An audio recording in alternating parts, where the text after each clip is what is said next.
नमस्कार, तर चला आपण आज ढोकळा बनवणार आहोत। 1.5 वाटी बेसन पीठ घ्यायचं आहे।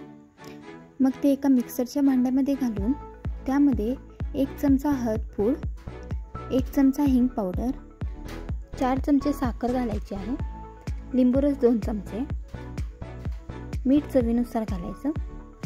ते सर्व मिक्सर करून घ्यायचं। त्यामध्ये थोडंसं पाणी घालून परत मिक्सर करून घ्यायचं। आता हे बॅटर एका बाउलमध्ये काढून त्यामध्ये 3 चमचे तेल टाकून एका डायरेक्शनमध्ये मिक्स करून 10 मिनिटे ठेवायचं आहे। अशा प्रकारे कुकरमध्ये स्टँड ठेवून पाणी गरम करून घ्यायचं आहे। कुकरच्या डब्याला आतून सर्व बाजूने तेल लावून घ्यायचं आहे। या बॅटरमध्ये 1 इनोचे पाकिट घालून त्यावर थोडेसे पाणी घालून हे एका डायरेक्शनमध्ये पूर्ण मिक्स करून घ्यायचं आहे। अशा प्रकारे हे बॅटर मिक्स झालेले आहे। आता हे बॅटर लगेचच कुकरच्या डब्यामध्ये घालायचं आहे। कुकरमध्ये हा डबा ठेवायचा आहे।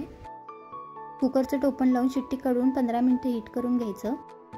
अशा प्रकारे आपला ढोकळा तयार आहे। चला तर मग आता याला कट करून घेऊ।